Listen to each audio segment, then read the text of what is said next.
નમસ્કાર દોસ્તો, તેજ ડિજિટલ એજ્યુકેશનની અંદર તમારું સ્વાગત છે। હવે આજે આપણે વાત કરવાની છે કૃષિ બિલ, જેમાં સમગ્ર ભારત દેશની અંદર અને ખાસ કરીને પંજાબ, હરિયાણા અને ઉત્તર પ્રદેશની અંદર જે ખેડૂતો આંદોલનો કરી રહ્યા છે, એમાં ખેડૂતો આટલા બધા ચિંતાતુર શા માટે છે? એમાં સરકારના તર્ક અને જવાબની આપણે જરા ચર્ચા કરવાની છે। અને ખરેખર આ કૃષિ બિલ છે શું? સરકાર શું નવા પરિવર્તન લાવવા માગે છે? અને એમાં કેન્દ્રીય કૃષિ પ્રધાન અને આદરણીય વડાપ્રધાન મોદી સાહેબનો શું જવાબ છે, એની જરા આપણે ચર્ચા કરવાની છે। તો આ કૃષિ સંબંધિત મામલો એક નહીં પણ ત્રણ બિલનો છે। એની સમગ્ર માહિતી સમજવા માટે થોડા મહિના પાછળ જવું પડે કે જ્યારે સમગ્ર ભારત દેશની અંદર લોકડાઉન હતું, ત્યારે આ ત્રણેય બિલને વટહુકમ તરીકે બહાર પાડવામાં આવ્યા હતા। વટહુકમ એટલે લોકસભા રાજ્યસભાની અંદર એને મંજૂર ન કરાવવાના હોય, પણ લોકડાઉનને કારણે લોકસભા અને રાજ્યસભાની કાર્યવાહી બંધ હતી, એટલે સરકાર સીધો આદેશ બહાર પાડે એટલે સમગ્ર દેશની અંદર લાગુ પડી જાય અને પરિસ્થિતિ જ્યારે થાળે પડે ત્યારે રાષ્ટ્રપતિ પાસે એને મંજૂર કરાવવા પડે, એ વટહુકમ કહેવાય। તો વટહુકમ દ્વારા એને બહાર પાડવામાં આવ્યા। ખેડૂતોની આવક વધારવા, પાક કે ઉત્પાદનનું જે જોખમ હોય એને ખતમ કરવા, ખેડૂતોને કૃષિ પેદાશોનો યોગ્ય ભાવ મળે એ માટે કેન્દ્ર સરકાર દ્વારા આ એક પ્રયત્ન કરવામાં આવ્યો। તો એમાં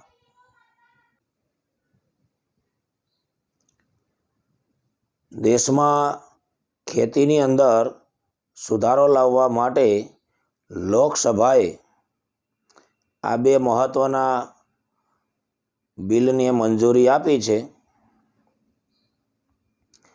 વિરોધ પક્ષોએ ઘણો બધો વિરોધ કર્યો છે, પણ લોકસભા અને રાજ્યસભામાંથી આ બંને બિલ પસાર થઈ ગયા છે। જો કે આ દરમિયાન કેન્દ્ર સરકારની કેબિનેટ મંત્રી તરીકે હરસિમરત કૌર બાદલ હતા। એણે કેન્દ્રીય કેબિનેટમાંથી રાજીનામું આપી દીધું। એ સરકારની અંદર ફૂડ પ્રોસેસિંગ ઇન્ડસ્ટ્રીઝના મંત્રી હતા હરસિમરત કૌર, એમણે રાજીનામું આપી દીધું। હવે એના રાજીનામાથી ક્યાંક આ બળવો આગળ વધીને એનડીએ સાથેનો સંબંધ તૂટે એવી પરિસ્થિતિ ઉપર આવી ગયું। હવે આ બિલને લઈને ખેડૂતોની અંદર વિરોધ જોવા મળી રહ્યો છે। ખાસ કરીને હરિયાણા, પંજાબ અને ઉત્તર પ્રદેશના ખેડૂતો રસ્તા ઉપર ઉતરી ગયા છે અને આજે તારીખ 8 ભારત બંધનું એલાન પણ આપેલું છે।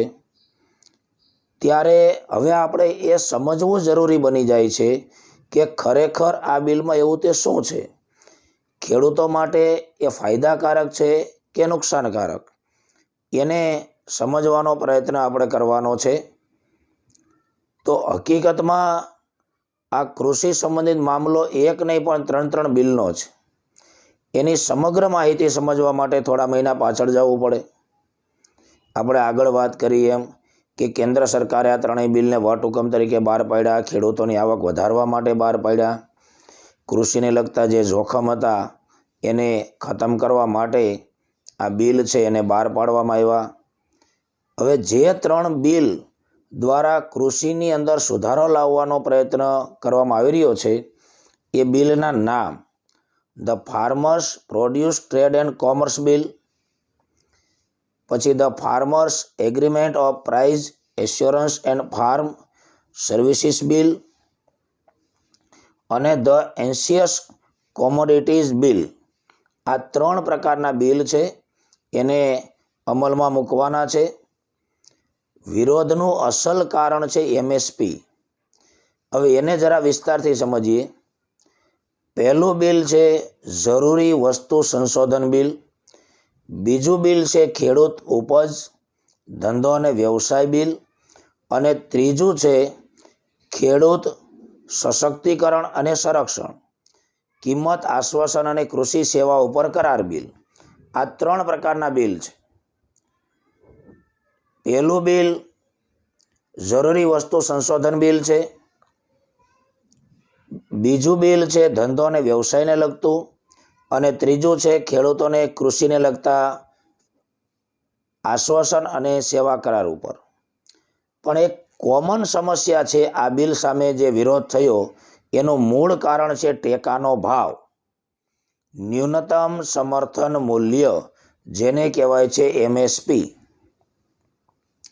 ખેડૂતોને ચિંતા છે કે આ ટેકાના ભાવ છે એ સરકાર ખતમ કરી નાખશે. મિનિમમ સપોર્ટ પ્રાઇસ, જેને કહેવાય છે MSP. ખેડૂતના મનમાં આશંકા છે. વિશ્લેષકો અને ચિંતકોનું કહેવું છે કે આ જે 3 પ્રકારના બિલ સરકાર લાવી એમાં એક પણ બિલની અંદર MSPનો એક પણ વાર ઉલ્લેખ નથી, અને એને કારણે ખેડૂતોને ડર છે કે ક્યાંક ને ક્યાંક સરકાર દ્વારા MSP વ્યવસ્થા ખતમ કરવા માગે છે. જોકે કેન્દ્ર સરકારે તો જાહેરાત કરી દીધી છે, કૃષિ પ્રધાને જાહેરાત કરી છે કે ભાઈ સરકારનો કોઈ ઈરાદો MSP ખતમ કરવાનો નથી, પણ ખેડૂતોનું કહેવું છે કે આ વિષયમાં એને ભરોસામાં લેવામાં આવ્યા નથી. એટલે સરકાર દર વર્ષે ટેકાના ભાવે ખેડૂતો પાસેથી કૃષિ પેદાશોની ખરીદી કરે છે, તો સરકાર એ વ્યવસ્થા ખતમ કરવા માગે છે. ખેડૂતોના મનમાં આ ડર છે. બીજું છે કે ખેડૂતો જે મંડળીઓની અંદર માલ સામાન વેચે છે એ વ્યવસ્થા કદાચ સરકાર ખતમ કરવા માગે છે. એટલે જ કેન્દ્રીય મંત્રી હરસિમરત કૌર બાદલે કેબિનેટમાંથી રાજીનામું આપ્યું અને કહ્યું કે કૃષિ ઉત્પાદનોના માર્કેટિંગના મુદ્દે ખેડૂતોની આશંકાઓ દૂર કર્યા વગર ભારત સરકારે બિલને આગળ વધારવાનો નિર્ણય લીધો એ ખોટું છે. એટલે વિરોધનું આ પણ એક કારણ છે, હરસિમરત કૌર બાદલનું રાજીનામું. પછી ખરેખર આ બિલમાં શું છે તો કે કેન્દ્ર સરકાર કાયદા તરીકે જે વ્યવસ્થા લાગુ કરી રહી છે એને જોઈએ તેમાં કેટલાક મૂળભૂત ફેરફાર કરીને નવી જોગવાઈ મૂકવામાં આવી છે. નિયમ અનુસાર હવે વેપારી મંડી બહાર પણ ખેડૂતોને પાક ખરીદી શકશે. હાલની વ્યવસ્થા ખેડૂતો પોતાનો પાક ફક્ત મંડીમાં જ વેચી શકે, એટલે ખેડૂતોને પાક ફક્ત મંડીમાંથી જ ખરીદી શકાતો હતો. મંડી એટલે આપણે માર્કેટિંગ યાર્ડ, કે જ્યાં ખેડૂતો પાક વેચવા જાય છે. તો ખેડૂતોને હવે એક જ જગ્યાએ પાક વેચવાની તક હતી, એટલે આ બધા marketing yard, Gondal marketing yard હોય કે ઊંઝા માર્કેટિંગ યાર્ડ હોય કે રાજકોટ માર્કેટિંગ યાર્ડ હોય, એમાં જ ખેડૂતો પાક વેચી શકતા અને વેપારી ત્યાંથી જ ખેડૂતો પાસેથી ખરીદી કરી શકતા. તો ખેડૂતોને વેચવાનું એક જ સ્થળ હતું. એને બદલે હવે સરકાર પરિવર્તન કરવા ઈચ્છે છે કે ખેડૂતો ઓલ ઇન્ડિયાની અંદર કોઈ પણ રાજ્યના કોઈ પણ વેપારીને માલ સામાન વેચી શકશે અને ખેડૂત પોતાની કિંમતે વેચી શકશે. તો આ પરિવર્તન થવા જઈ રહ્યું છે, જે ખેડૂતોને સ્વીકાર્ય નથી. આશ્ચર્યની વસ્તુ છે.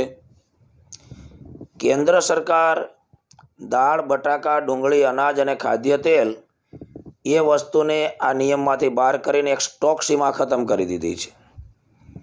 એટલે કે વેપારી આ વસ્તુનો ગમે એટલો સ્ટોક કરી શકે અથવા ખેડૂતો પણ સ્ટોક કરી શકે.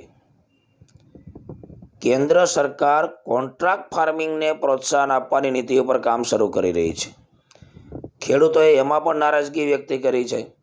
ખેડૂત છે વેપારી સાથે કોન્ટ્રાક્ટ કરે, કરાર કરે. ખેડૂત પાકનું વાવેતર કરે ત્યારથી અથવા તો પાક ઉગી જાય પછી ખેડૂત ઈચ્છે ત્યારે, ગમે ત્યારે વેપારી સાથે કરાર કરી શકે કે ભાઈ મારા ખેતરમાં 5 વીઘાની ડુંગળી વાવેલી છે, એની આટલી ઉપજ થશે. એ ખેડૂતને યોગ્ય લાગે એ ભાવે વેપારી સાથે એ કરાર કરી શકશે. તો ખેડૂતો માર્કેટિંગ યાર્ડમાં જ્યારે પાક વેચવા જતા ત્યારે ખેડૂતોને મોટા પાયે નુકસાન જતું. એના આંદોલનો પણ થયા છે, આપણે જોયા છે કે રસ્તા ઉપર શાકભાજી ઢોળી નાખવા, આવું બધું થતું, કારણ કે માર્કેટિંગ યાર્ડમાં જ ખેડૂતો પાક વેચી શકતા. એને બદલે હવે ખેડૂતો દેશના કોઈ પણ ભાગમાં કોઈ પણ ખૂણે વેચી શકશે, એટલે ખેડૂતોને વ્યાજબી ભાવ મળવાના છે. એક કાયદો છે 1955નો, આવશ્યક વસ્તુ અધિનિયમ 1955, એની ઉપર પણ જરાક નજર ફેરવી લઈએ. 1955માં ભારતની સંસદે એને પાસ કર્યો હતો અને આ કાયદાના મદદથી જરૂરી વસ્તુનું ઉત્પાદન, આપૂર્તિ, વિતરણ કેન્દ્ર સરકાર દ્વારા થાય છે. કે ભાઈ લોકોને, ખેડૂતોને જે વસ્તુની જરૂર છે બધી વસ્તુઓ કેન્દ્ર સરકાર દ્વારા પૂરી પાડવામાં આવે છે. હવે આ કાયદા પ્રમાણે કેન્દ્ર સરકાર જે ભાવ નક્કી કરે એ ભાવ પ્રમાણે જ વેપારીઓએ વસ્તુ વેચવી પડે છે, ઉત્પાદકોએ વસ્તુ વેચવી પડે છે. સરકાર કોઈ પણ વસ્તુને જરૂરી વસ્તુ તરીકે જાહેર કરી દે તો સરકાર પાસે એનો અધિકાર આવી જાય અને MRP પ્રમાણે જે વસ્તુ વેચવી પડે છે. એથી વધારે કિંમત લઈ શકાતી નથી. જરૂરી વસ્તુની અંદર ઉત્પાદકનું નામ આવી જાય એટલે કાળાબજારી કે જમાખોરીથી પણ એ સુરક્ષિત થઈ જાય, પછી એનો સંગ્રહ ન થઈ શકે. પછી સરકાર જે ભાવ નક્કી કરે એ ભાવ પ્રમાણે જ વસ્તુ વેચવી પડે. જો દાળ, બટાકા, ડુંગળી, અનાજ, ખાદ્ય તેલ જરૂરી વસ્તુની યાદીમાંથી બહાર થઈ ગયા તો ખેડૂતોને ચિંતા છે કે એમાં જમાખોરી વધારે થશે, સંગ્રહખોરી વધારે થશે.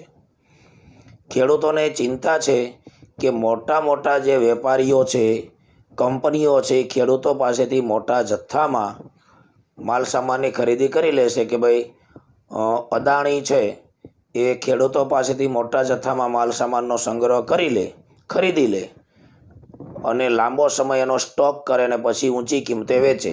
આ એક શંકાનું કારણ છે કે એનાથી ફૂડ સિક્યુરિટી સંપૂર્ણપણે ખતમ થઈ જશે. હવે આ બિલ અંગે સરકાર શું કહે છે? તો પહેલું બિલ છે the farmers produce trade and commerce bill. હવે આ ત્રણેય બિલને વિસ્તારથી જાણીએ અને સરકારનો તર્ક અને વિરોધનું કારણ સમજીએ. આ બિલ હેઠળ સરકારની યોજના છે કે એક એવું તંત્ર વિકસિત થાય કે જ્યાં ખેડૂતો ઈચ્છે એ જગ્યાએ પોતાનો પાક વેચી શકે, જેના દ્વારા ખેડૂતો પોતાના પાકનો સોદો ફક્ત રાજ્યમાં જ નહીં પણ અન્ય રાજ્યના લાયસન્સ વેપારીઓ સાથે એ કરાર કરીને પોતાનો માલ સામાન વેચી શકશે. હવે આગળ આપણે વાત કરી કે ભાઈ અદાણી ગમે એટલો માલ સામાન ખેડૂતો પાસેથી ખરીદેલો ઊંચી કિંમતે વેચે, પણ ખેડૂતોને તો પોતાને પોસાય એ કિંમતે એ માલ સામાન અદાણીને આપવાનો છે. જસ્ટ એક્ઝામ્પલ તરીકે તો ખેડૂતોને આમાં ફાયદો જ થવાનો છે. સરકારનો દાવો છે કે આ નીતિ દ્વારા ખેડૂતોની પાસે વધારાનો પાક છે એ રાજ્યમાં એમને સારી કિંમત મળશે અને જે રાજ્યની અંદર અછત છે ત્યાં એ પાક વેચી શકશે અને ઓછા ભાવે વસ્તુ મળી રહેશે. કૃષિ મંત્રી નરેન્દ્રસિંહ તોમર એને તો આ અંગે ટ્વીટ કરીને પણ જાણકારી આપી છે કે જે સવાલોને લઈને સંસદથી રસ્તાઓ સુધી વિરોધ જોવા મળી રહ્યો છે એના માટે જવાબદાર મંત્રાલયના મંત્રી એનો જવાબ લઈને હાજર છે. અત્યારથી આ નિયમની અંદર મુશ્કેલી શું છે? તો કે કૃષિ મંત્રાલયના જણાવ્યા પ્રમાણે હાલની વ્યવસ્થાથી ખેડૂતોની પાસે પોતાનો પાક વેચવા માટે વધારે વિકલ્પો નથી. ખેડૂતો રજિસ્ટર્ડ લાયસન્સ ધારક કે રાજ્ય સરકારને જ પોતાનો પાક વેચી શકે છે. બીજા રાજ્યમાં કે ટ્રેડિંગ દ્વારા પાક વેચી શકતા નથી. વેચવાની તકો ઓછી છે એટલે ખેડૂતોને લાભ પણ ઓછો છે. વિરોધીઓને ચિંતા છે કે MSP ખતમ થઈ જશે, માર્કેટ રેગ્યુલેટ થશે નહીં, રાજ્યને મંડી ટેક્સ મળશે નહીં. આ બધી ચિંતા છે. મેક્સિમમ સપોર્ટ પ્રાઇસ છે એ ખતમ થઈ જશે. તેમાં સરકારે શું જવાબ આપ્યો? તો કે ભાઈ PM મોદી અને કૃષિ મંત્રીએ સ્પષ્ટ કહ્યું કે મંડી વ્યવસ્થા જળવાઈ રહેશે. માર્કેટિંગ યાર્ડ ખતમ કરવાનો સરકારનો કોઈ ઈરાદો નથી. ટેકાના ભાવ ખતમ કરવાનો સરકારનો કોઈ ઈરાદો નથી. એની ઉપર કોઈ અસર પડવા દેવાશે નહીં. તો સરકાર એમાં કોઈ ફેરફાર કરવાની નથી. આમ છતાં વિરોધ થઈ રહ્યો છે. બીજું છે the farmers agreement of price insurance and farm services bill 2020. સરકારનું જે બીજું બિલ છે એમાં સરકારનો દાવો છે કે ખેતી સંબંધિત તમામ રિસ્ક ખેડૂતોના નહીં પણ કરાર આપનારાના માથે રહેશે. કદાચ ખેડૂતે વેપારી સાથે કરાર કર્યો માલ આપવા માટેનો અને પછી વાવેતર કરેલો પાક નિષ્ફળ ગયો તો નુકસાની ખેડૂતને નહીં વેપારીને થશે. આ બીજા બિલની અંદર છે. એટલે ખેડૂતોને પોતાના ઉત્પાદનના માર્કેટિંગ ઉપર ખર્ચ નહીં થાય અને દલાલી સિસ્ટમ ખતમ થઈ જશે. નરેન્દ્રસિંહ તોમરનું આ ટ્વીટ છે कि मौसम के जोखिम और बाजार के उतार चढ़ाव से सुरक्षा के कारण इस अध्यादेश ने किसानों के लिए नई संभावनाओं और नई आशाओं के द्वार खोल दिए हैं एवं किसानों की समृद्धि का मार्ग प्रशस्त किया गया है. आ केंद्रीय कृषि प्रधान नरेंद्रसिंह तोमरનું ટ્વીટ છે 17 સપ્ટેમ્બર 2020નું. સરકારની કોશિશ છે કે જે પણ એગ્રી બિઝનેસ કંપનીઓ છે, હોલસેલર્સ, એક્સપોર્ટર્સ, રિટેલર્સ, ખેડૂતો એમની સાથે પોતાની રીતે એગ્રીમેન્ટ કરીને પરસ્પર કિંમતો નક્કી કરી શકશે અને પાક વેચી શકશે. ખેડૂતને પાકનો યોગ્ય ભાવ મળશે. વિવાદ થશે તો નિશ્ચિત સમય મર્યાદામાં એનો ઉકેલ લાવવામાં આવશે. એના માટે યોગ્ય વ્યવસ્થા ગોઠવવામાં આવશે. એમાં બોનસ કે પ્રીમિયમની પણ જોગવાઈ કરવામાં આવશે. પણ વર્તમાન સમયની અંદર આપણે વાત કરીએ તો ખેતી છે વરસાદ ઉપર આધારિત છે. સમયસર વરસાદ પડે તો ઉત્પાદન મળે છે, નહીંતર નથી પણ મળતું. તો આમાંથી ખેડૂતો નિશ્ચિંત બની જશે. કદાચ વાવેતર કરેલો પાક નિષ્ફળ જશે તો વેપારીને નુકસાન થશે. એટલે કોન્ટ્રાક્ટ ફાર્મિંગથી મોટા પાયે ખેડૂતોને પ્રોત્સાહન મળશે એવો સરકારનો પ્રયત્ન છે. ને અત્યારે ખેડૂતો રિસ્ક મેનેજમેન્ટ માટે શેરડી અને પોલ્ટ્રી સેક્ટર હેઠળ કરાર કરે જ છે. શેરડીનું વાવેતર કરતા દક્ષિણ ગુજરાતના ખેડૂતો ખાંડની મિલો સાથે કોન્ટ્રાક્ટ કરે જ છે. બસ એ કોન્ટ્રાક્ટ સિસ્ટમને આગળ વધારવાનો સરકારનો ઈરાદો છે અને એમાં સમગ્ર ભારત દેશની અંદર આટલો બધો વિરોધ એ ન સમજાય એવી વસ્તુ છે. વિરોધીઓએ જે સવાલ ઉઠાવ્યા છે એ મુજબ જો વિવાદની સ્થિતિ થાય તો ખેડૂતો કોર્પોરેટ સાથે કેવી રીતે લડશે? મોટી કંપનીઓ સામે ખેડૂત કેવી રીતે લડવા જશે? ખેડૂતો પાસે તો એ માટેના સાધનો નહીં હોય. ત્યારે સવાલ એ પણ છે કે ભાવ કેવી રીતે નક્કી થશે? એના જવાબમાં સરકાર કહે છે કે agreement supply, quality, grade, standard તથા કિંમતથી સંબંધિત શરતો ઉપર ભાવ છે નક્કી થશે. વિવાદની સ્થિતિમાં એનો યોગ્ય ઉકેલ લાવવામાં આવશે. વાવેતર કરેલા પાકની ગુણવત્તા કેવી છે એને આધારે કિંમતો નક્કી થશે. ત્રીજું છે એસેન્શિયલ કોમોડિટીઝ બિલ 2020. હવે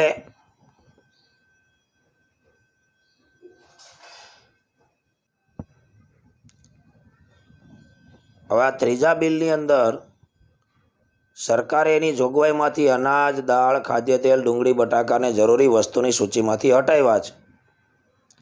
એની પાછળ સરકારનો તર્ક છે કે સામાન્ય વ્યવસ્થામાં એનો સંગ્રહ કરવા અને વિતરણ કરવા ઉપર નિયંત્રણ રાખી શકાશે નહીં. એના દ્વારા ફૂડ સપ્લાય ચેનને આધુનિક બનાવવામાં આવશે અને સાથે સાથે એની કિંમતો પણ જાળવી રાખવામાં આવશે. જ્યારે શાકભાજીના ભાવ બમણા થઈ જશે કે ખરાબ ન થનારા પાકની રિટેલ કિંમતમાં 50% વધારો થશે તો સ્ટોક લિમિટ લાગુ કરી દેવામાં આવશે. એટલે વેપારી વધારે સ્ટોક કરી શકશે નહીં. યુદ્ધ કે આફતની સ્થિતિમાં કેન્દ્ર સરકાર દ્વારા નિયંત્રણ કરવામાં આવશે. સરકારનું કહેવું છે કે હાલની વ્યવસ્થામાં જરૂરી વસ્તુ અધિનિયમને કારણે કોલ્ડ સ્ટોરેજ, ગોદામ, પ્રોસેસિંગ અને એક્સપોર્ટની અંદર રોકાણ ઓછું થવાને કારણે ખેડૂતોને લાભ મળતો નથી. જો પાક જલ્દી હળી જાય એવો હોય અને બમણું ઉત્પાદન થયું હોય તો ખેડૂતોને નુકસાન વેઠવું પડે છે. આ અધિનિયમ કાયદો બને એના એટલા માટે આપત્તિ વ્યક્ત કરાઈ રહી છે. કારણ કે એનાથી ભાવમાં અસ્થિરતા આવશે, ફૂડ સિક્યુરિટી સંપૂર્ણ ખતમ થઈ જશે. રાજ્યોને એ પણ ખબર નહીં હોય કે કઈ રાજ્યમાં કઈ વસ્તુનો કેટલો સ્ટોક છે, એટલે કાળા બજાર વધી શકે છે. આ બધી સમસ્યાઓ છે. પણ સ્પષ્ટ વાત કરીએ તો ખેડૂતોને પોતાના કૃષિ પેદાશોના સારામાં સારા ભાવ મળે એના માટે સરકાર દ્વારા પ્રયત્ન છે. સરકાર માર્કેટિંગ યાર્ડ સિસ્ટમ ખતમ કરવા માગતી નથી, MSP ખતમ કરવા માગતી નથી. કૃષિ પ્રધાને એની જાહેરાત પણ કરેલી છે, વડાપ્રધાને પણ એની જાહેરાત કરેલી છે. છતાં પણ આટલો બધો વિરોધ કેમ? એ ન સમજી શકાય એવી વસ્તુ છે. નમસ્કાર.